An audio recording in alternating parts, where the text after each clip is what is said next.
Terima kasih Anda masih terus bersama kami di Pro 3 RRI, Jaringan Berita Nasional, dan Anda masih mendengarkan Indonesia Malam. Saya Luna Elia kembali bersama Anda. Segmen kali ini mendengar di hari Sabtu malam, seperti biasa kami akan hadirkan perbincangan menyoroti tentang masalah budaya dan juga seni, khususnya di bulan Ramadan ini ya, karena seiring dengan permintaan masyarakat yang meningkat juga terkait seni kaligrafi Islam. Nah, ini kita akan coba angkat bersama malam hari ini. Saya sudah bersama dengan owner dari Divani Kaligrafi, Pak Muhajir Al-Ansori, yang malam ini akan saya ajak berbincang tentang melestarikan seni kaligrafi Islam. Pro 3 RRI, Jaringan Berita Nasional.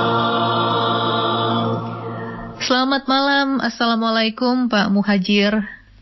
Waalaikumsalam warahmatullahi wabarakatuh. Selamat malam. Dengan Luna, Pak Muhajir, apa kabar?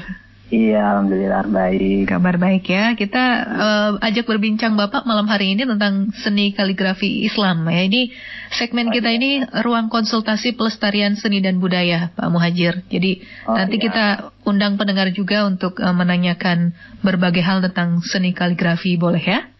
Oh iya, nah ada ini ya, ada interaktif. Ada interaktif ya, kita berikan kesempatan juga untuk pendengar Pro 3. Ini kan bertepatan dengan bulan Ramadan juga Pak Muhajir. Sebelum kita membahas lebih lanjut tentang seni kaligrafi Islam, bagaimana peminatnya meningkat mulai terasa Pak Muhajir?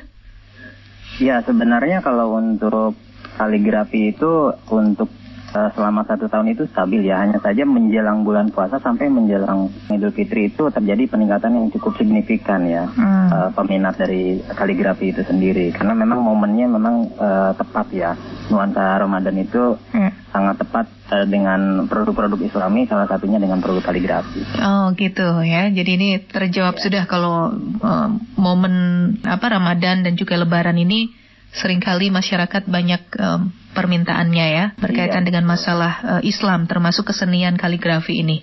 Tapi kalau boleh tahu ini Pak Muhajir ya, seni kaligrafi yang kita tahu ini kan lukisan-lukisan atau apa ya, yang tulisan-tulisan huruf-huruf Arab begitu yang indah begitu di dinding, di tembok begitu yang sering kita lihat. Tapi itu betul nggak? Sepengetahuan saya yang seperti itu. Tapi pengertian kaligrafi Islam ini yang seperti apa, Pak Muhajir?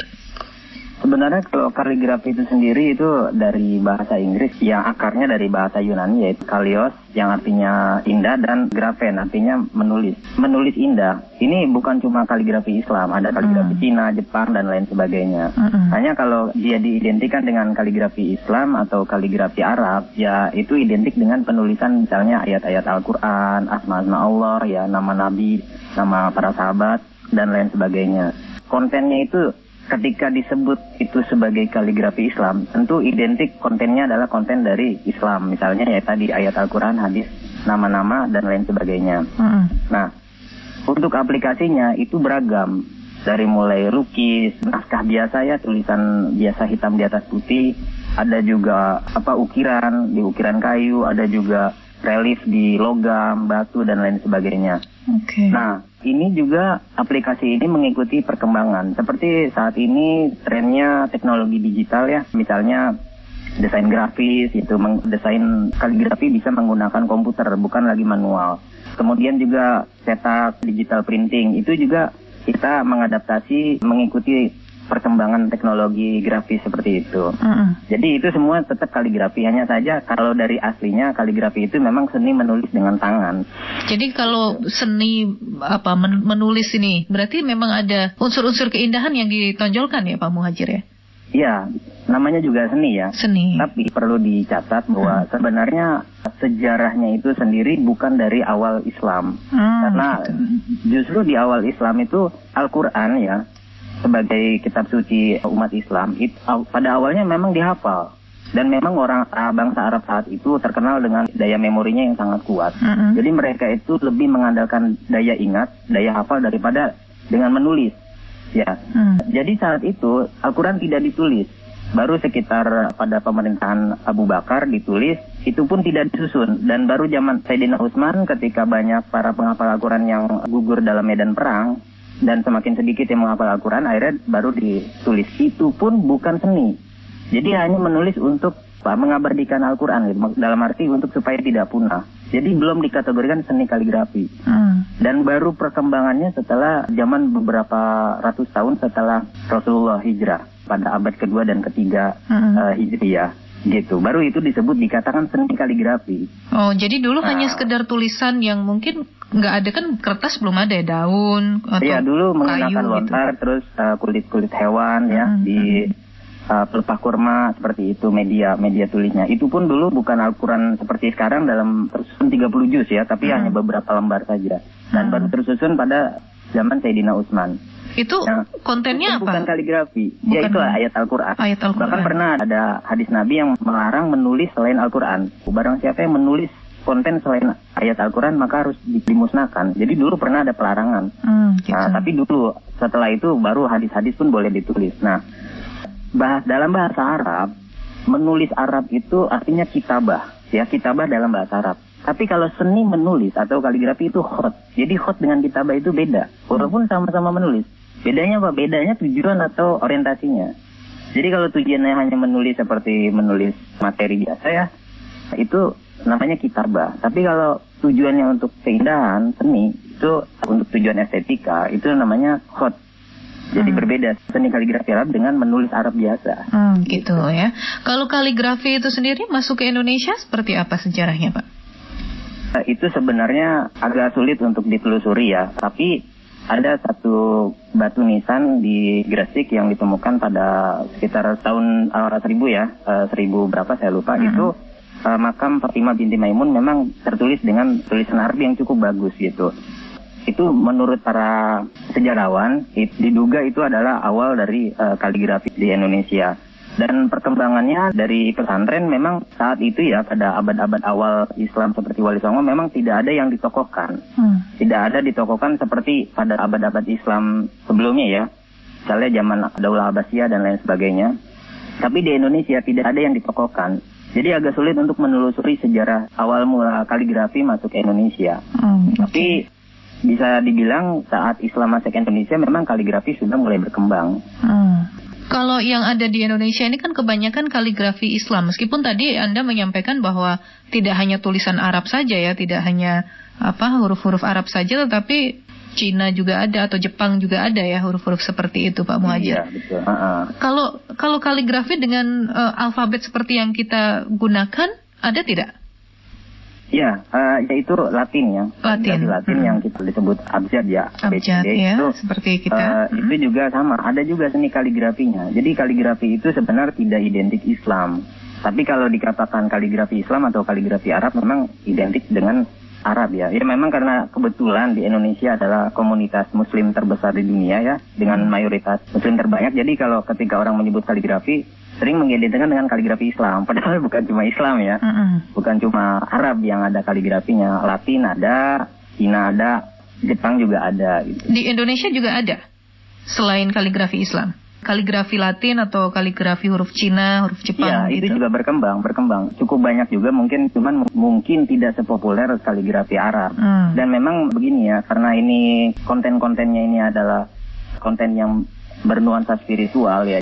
Di luar seni itu sendiri memang ada spiritual. Misalnya orang kan untuk mengingat Allah misalnya ya, dia memajang lafaz Allah. Dan lagi kaligrafi itu sebenarnya selain estetika atau dekoratif ya, misalnya dipajang di rumah, di masjid, kaligrafi itu juga sebenarnya seperti identitas.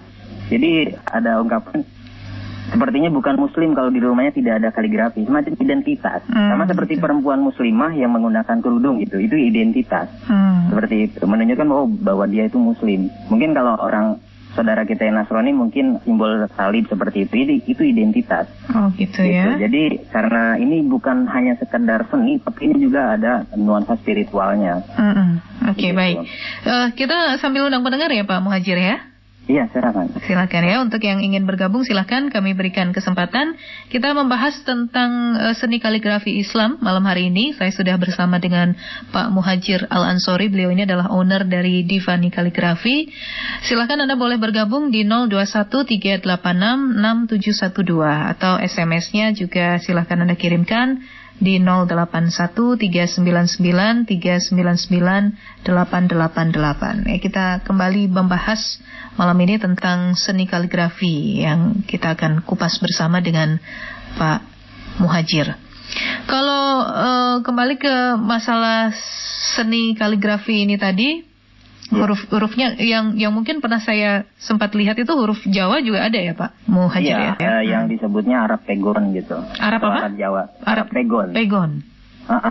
Dulu juga banyak menulis sejarah-sejarah Islam juga menggunakan itu Arab Pegon, dan memang budaya di pesantren itu kitab-kitab klasik yang menjadi materi pelajaran di pesantren itu diterjemahkan bahasa Indonesia atau bahasa Jawa menggunakan Arab Pegon, yaitu Arab khas Indonesia. Oke, baik, ini ada pendengar kita dari Jember, Jawa Timur, ada Pak Anwari. Selamat malam Pak Anwari. Selamat malam, Assalamualaikum Pak Muhadjir. Waalaikumsalam warahmatullahi wabarakatuh. Waalaikumsalam warahmatullahi wabarakatuh. Silahkan Pak. Ya, sangat tertarik sekali. Saya mengada kenangan itu Pak Muhadjir ya. Kaligrafi punya buyut saya itu. Jadi ditulis di kaca ya. Yang kedua, pada tahun 70-an ya mungkin sudah pakai komputer dicetak. Bagus sekali itu lah. Itu andai kata sekarang itu ada cetakan lagi seperti itu. Namun saya sendiri kesukaran mencari kaligrafi yang betul-betul lebih indah atau 3 dimensi mungkin. Mungkin apa itu ada yang saya inginkan. Terima kasih Pak Muhadjir. Assalamualaikum. Waalaikumsalam warahmatullahi wabarakatuh. 3 dimensi ada ya Pak Muhadjir ya? Jadi kaligrafi itu sendiri dasarnya kan ditulis manual ya, menggunakan tinta, itu dasarnya. Kemudian berkembang menjadi pelukis menggunakan kuas dan cat, dan berkembang lagi menjadi 3 dimensi. 3 dimensi ini misalnya diukir di kayu, di batu, di logam, relief dan lain sebagainya. Itu bagian daripada aplikasi kaligrafi. Nah, jadi ini untuk aplikasi daripada kaligrafi itu cukup luas. Seperti tadi saya katakan, sekarang kita juga mengadaptasi dengan perkembangan teknologi, dengan digital printing. Ya, itu pun bisa. Hanya saja mungkin kalau secara definisi kaligrafi seni menulis indah itu memang sudah kehilangan nilai seninya. Tapi itu adalah salah satu bentuk daripada pengembangan aplikasi kaligrafi. Oke. Tapi membuat kaligrafi ini, Pak Muhadjir, perlu keahlian khusus atau tidak? Kalau ini kan tadi yang awalnya kan memang ditulis menggunakan tinta atau lukis begitu, dilukiskan ada seninya di situ. Perlu tidak keahlian khusus? Iya, pada perkembangan kaligrafi yang bisa dibilang puncaknya itu bisa dibilang itulah yang disebut seni kaligrafi, karena yang tadi saya katakan di awal bahwa sebelumnya memang tidak untuk tujuan seni ya, hanya untuk menulis biasa. Nah, ketika dia disebut sebagai seni kaligrafi yang dalam bahasa disebut khot, itu ada semacam aturan baku, ada kaidah atau gramatika penulisan kaligrafi. Misalnya nyambung huruf ini dengan huruf itu gitu, panjang pendeknya huruf itu ada kaidahnya. Nah, dari situlah muncul yang namanya ilmu seni menulis kaligrafi ya, atau ilmu khot. Misalnya dengan pengukuran panjang huruf berdasarkan titik-titik, misalnya huruf alif berapa titik seperti itu. Itu ada kaidah baku. Yang membuat patokan itu, kaidah-kaidah itu? Itu ada perjalanan panjang. Salah satu tokohnya ada Ibnu Muflah, ada. Itu seniman berarti ya? Iya, itu tokoh yang meletakkan standar internasional, standar baku ya internasional, dan sampai sekarang masih dipertahankan gitu. Dan yang kita lihat kaligrafi saat ini ya memang berakar dari sana gitu, tapi bukan berakar dari Islam. Dulu Islam seperti zaman para sahabat Nabi yang tadi saya sebutkan, Abu Bakar dan Umar, itu tidak ada tanda baca, rumit untuk dibaca awalnya gitu, karena memang bukan seni ya, seperti itu. Iya, ditahan dulu Pak Muhadjir, ini menarik kalau kita berbicara tentang belajar membuat seni kaligrafi. Kita sapa dulu satu lagi penelpon dari Kupang, kali ini ada Pak Yongki. Selamat malam Pak Yongki. Selamat malam Posija, Mbak Luna. Silakan, iya Pak Yongki. Begini, dari kaligrafi Islam ini saya tertarik sekali. Huruf-huruf Arab itu kan dia sifatnya kan terputar-putar, sehingga kalau membuat ini kaligrafi dia lebih gampang, sehingga untuk melaksanakan ini kaligrafi Islam itu dalam tulisan Arab itu orang lebih senang menggunakan itu gaya tulisnya, ya sehingga tertarik sekali. Tapi kalau ditulis seperti Cina juga bisa dibuat seni kaligrafi karena modelnya sudah ada dasar basicnya sudah ada. Tetapi kalau seperti tulisan Indonesia itu kan masih rumit model artinya basic awalnya tuh sudah masih belum pas. Tapi kalau tulisan Arab itu pas sekali. Sehingga kalau seni kaligrafi Islam itu dibuat dalam bentuk seni kaligrafi, tulisan Arabnya itu dia lebih bagus. Sehingga orang lebih senang menggunakan seni kaligrafi Islam itu mempelajarinya lebih gampang. Jadi itu tergantung dari basic awalnya, dari masing-masing tulisannya. Seperti kalau tulisan bahasa Inggris kan untuk seni kaligrafinya itu ada. Memang kalau ada orang yang berbakat, dia bisa mempelajari. Tapi secara otomatis seni kaligrafi Islam itu kalau untuk tulisan Arab, semua orang bisa belajar dan bisa mengikutinya kalau dia punya bakat tertentu. Jadi kalau seni kaligrafi itu memang sudah ada model awalnya sudah ada, sehingga tinggal kita polish dan tulisannya itu untuk menjadi seni dari masing-masing orang atau dari masing-masing seni itu sendiri, orang yang melakukan hal itu Senimannya ya. Ya, senimannya. Oke, makasih. Terima kasih Pak Yongki yang ada di Kupang. Ini menyoroti tentang gaya penulisan seni kaligrafi. Tapi tujuannya Pak Muhajir untuk membuat kaligrafi itu agar orang bisa, kan di situ kan bisa ayat-ayat Al-Quran atau bisa nama asma Allah ya, atau nama-nama sahabat Nabi atau bahkan nama Nabi sendiri. Tujuannya agar mudah dibaca dan diingat sama orang yang membacanya, atau karena saking indahnya sampai agak sulit membacanya, tapi yang penting indah, dikreasikan dengan sedemikian rupa Pak Muhajir. Kebetulan kami adalah komunitas penulis kaligrafi atau kaligrafer yang juga menerima jasa pembuatan kaligrafi misalnya di masjid-masjid ya. Nah, kami kadang-kadang mendapat keluhan misalnya, ini tulisan sulit dibaca.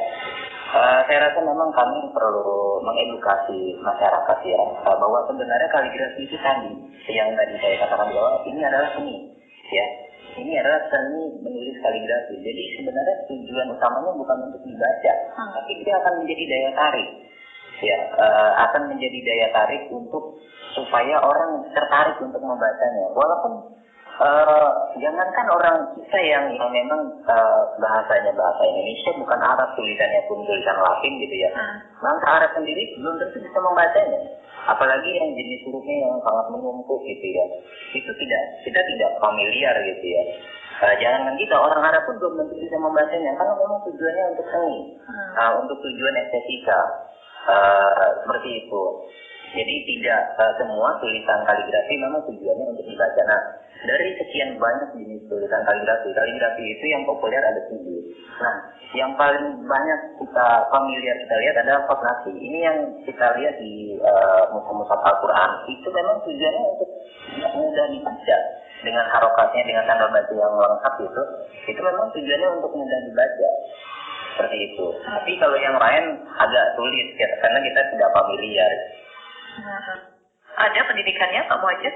Saya kebetulan dulu pernah belajar di pesantren kaligrafi Al-Quran Lemkas Sukabumi. Di sana memang pesantren yang memang khusus untuk bidang kaligrafi Islam, kaligrafi Arab dan pengembangannya. Hal-hal yang awal atau dasar, pembelajaran dasar yang dipelajari biasanya apa ini kalau ingin membuat seni kaligrafi Islam? Yang pasti gini, kalau untuk di lembaga pendidikan Islam, ya baik itu di pesantren atau di sekolah agama itu ada materi namanya khot imla. Khot imla ini sebenarnya kalau diterjemahkan dalam bahasa Indonesia itu menulis Arab halus ya. Ya saya kurang setuju ya, sebenarnya khot itu sendiri seni ya, tapi halus artinya dia bukan sekedar nulis alat jadi. Nah, khot imla ini adalah belajar kaidah menulis Arab dulu, bukan kaidah seninya. Ini yang paling mendasar, jadi dia harus bisa baca tulis Arab gitu yang paling mendasar. Baru dari situ dia beranjak nanti ke level menulis lebih ke seni kaligrafinya, seperti itu. Oh, begitu ya? Ya, yang paling mendasar ya bisa menulis ini dulu kaidah atau dasar imla ya, sebutnya kaidah imla, menulis untuk huruf Arab itu sendiri, belum masuk ke seninya. Jadi huruf Arab dipahami dulu dasar-dasarnya, kemudian baru disambung-sambungkan begitu ya? Nanti sampai belajar seninya. Itu kaidah seninya itu, kaidah khafnya itu. Oke, baik. Ini semakin banyak tentunya pendengar-pendengar kita yang penasaran kalau di Divani kaligrafi ini untuk melihat koleksi-koleksinya. Bisa lewat mana ini? Ya, kebetulan kami juga mempublish karya-karya kami di website, bisa diakses di www.divanikaligrafi.com atau di Facebook Divani Kaligrafi Islam Indonesia. Di situ kami sering mempublish walaupun tidak semua, bagian karya-karya kami yang dipublish untuk bisa dilihat koleksi-koleksi, baik itu karya dalam bentuk lukisan atau di dinding gitu ya, atau di proklamasi, ada juga dalam bentuk kerajinan, misalnya kuningan dan lain sebagainya. Oke, di Divani Kaligrafi ya untuk Facebook ataupun websitenya tadi ya. Baik, Pak Muhajir, terima kasih banyak Pak untuk perbincangannya malam hari ini. Sudah meluangkan waktu untuk kami, Pro 3 RRI. Sukses selalu untuk kegiatan melukis kaligrafinya. Selamat malam. Assalamualaikum. Waalaikumsalam warahmatullahi. Pendengar, demikian tadi perbincangan kami dengan owner dari Divani Kaligrafi, Pak Muhajir Al-Ansori, di ruang konsultasi pelestarian seni dan budaya malam hari ini. Pro 3 RRI, larikan berita.